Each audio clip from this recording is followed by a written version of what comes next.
Halo semuanya, perkenalkan nama saya Rizky Putri Kartini dari Universitas PGRI Palembang. Di sini saya akan membahas tentang keterampilan berbicara. Selamat menyaksikan.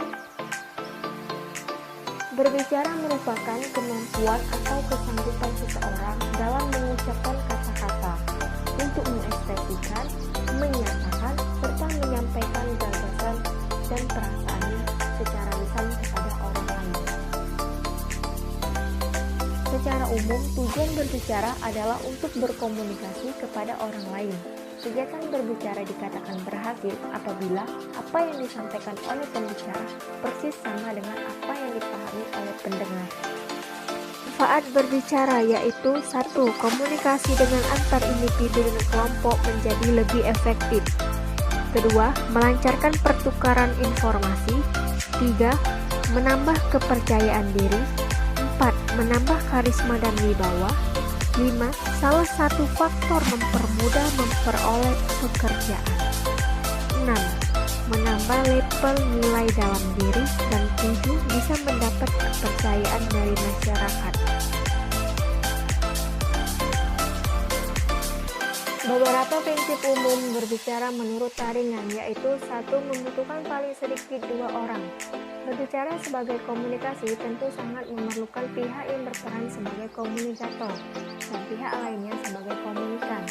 Dua pihak ini merupakan faktor penting terjadinya komunikasi. Yang kedua, mempergunakan studi linguistik yang dipahami bersama. Berbicara merupakan proses simbolik yaitu penuangan gagasan-gagasan dalam bentuk simbol kebahasaan yang dimaknai bersama menurut kesepakatan antara pemakai bahasa. Yang ketiga, merupakan suatu pertukaran peran antara pembicara dan pendengar. Ketika pembicara menyampaikan gagasan, pendengar berperan sebagai penyimak. Ketika pesan tersebut direspon oleh pendengar, maka telah terjadi pergantian peran. Ketika penyimak memberikan respon, penyimak yang sebelumnya berperan sebagai pendengar sudah berubah perannya menjadi pembicara. Sedangkan pihak yang awalnya sebagai pembicara, ketika menerima respon, berubah peran menjadi penyimak. Begitu seterusnya, pergantian peran antara kedua pihak. Yang keempat yaitu berhubungan dengan masa kini. Wacana pembicaraan hanya berlangsung pada masa kini.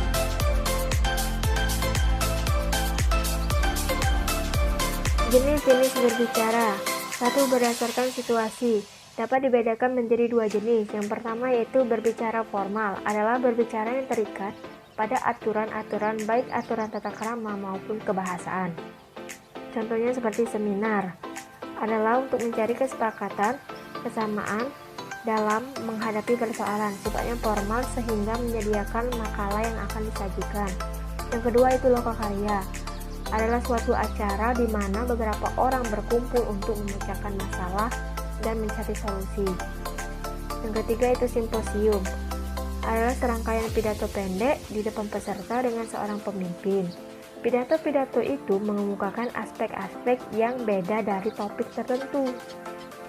Yang keempat itu ada konferensi, adalah pertemuan untuk berunding atau bertukar pendapat terhadap suatu masalah yang sedang dihadapi bersama. Yang kedua yaitu berbicara non-formal, adalah berbicara yang tidak terlalu terikat pada aturan-aturan, berlangsung secara spontan tanpa ada perencanaan. Contohnya 1. Curhat, di mana satu orang mencoba untuk menceritakan sesuatu masalah yang sedang dihadapinya kepada orang terdekatnya. Yang kedua yaitu gosip, adalah contoh komunikasi non-formal dalam organisasi yang paling umum. Dalam gosip, berkomunikasi berawal ketika seorang mengatakan kepada sekelompok orang, kemudian mereka menuliskan informasi tersebut kepada beberapa orang lainnya. Yang ketiga itu ada percakapan, adalah komunikasi interaktif antara dua atau lebih, terjadi secara informal, simetris, dan bertujuan untuk membentuk dan memelihara ikatan sosial.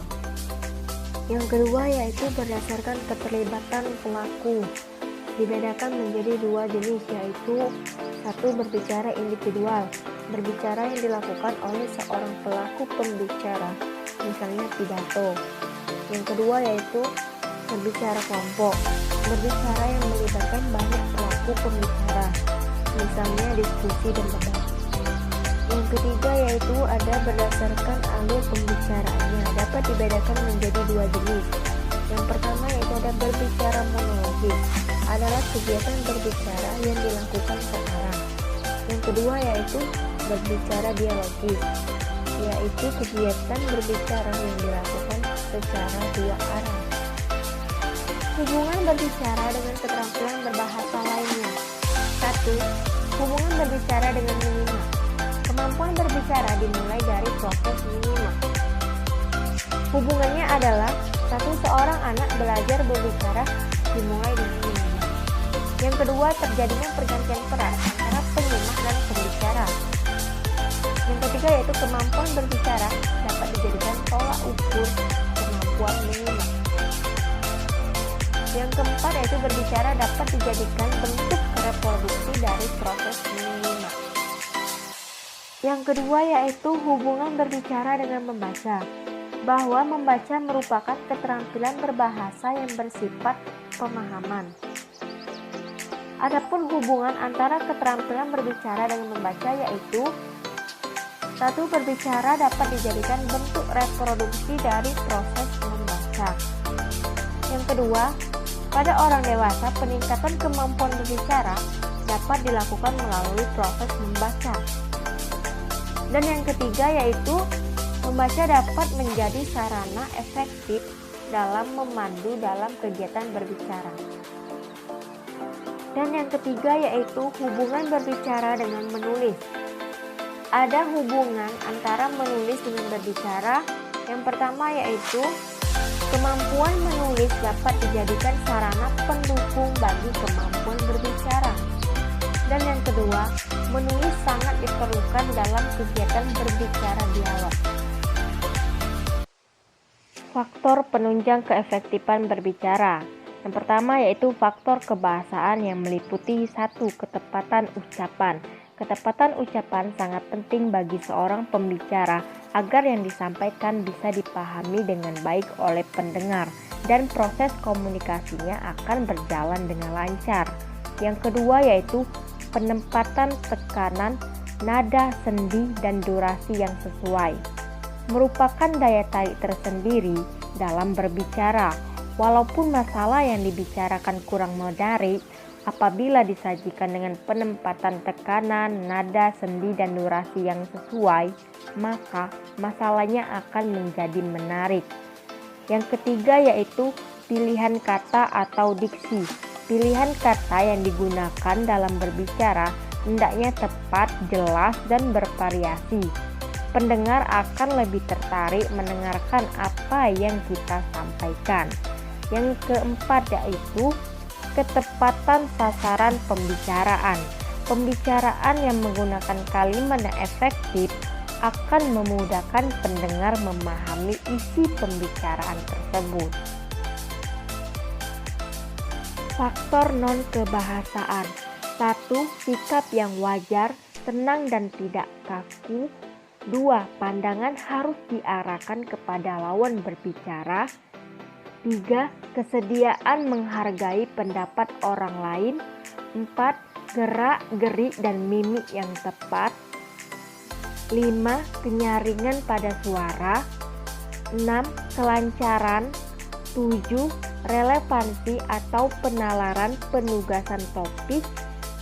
Dan yang ke-8 yaitu penugasan topik. Indikator keterampilan berbicara. 1. Kesuksesan individu ketika berkomunikasi tidak lepas dari karakter individu tersebut, mulai dari kedewasaan hingga keluasan pengetahuan. Terdapat 4 faktor esensial yang merupakan karakter individu mandiri, yaitu 1. Keterampilan sosial. Keahlian seseorang dalam ikut serta ke dalam ikatan masyarakat.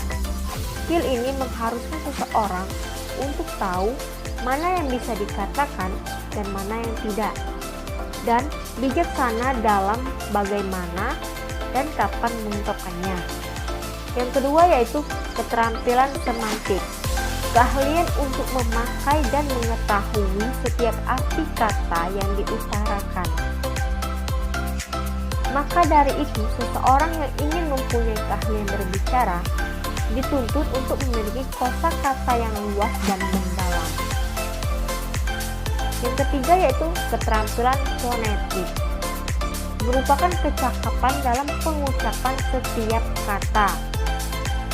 Keahlian ini merupakan salah satu faktor utama dalam diterimanya kata dalam lingkup sosial. Dan yang terakhir yaitu ada keterampilan vokal, keahlian membuat pendengar memiliki rasa emosional terhadap pembicara atau membuat efek sentimental dengan suara yang tegas dan jelas serta didukung dengan bahasa tubuh percaya diri, maka pendengar akan mendapat sensasi emosi yang diinginkan si pembicara.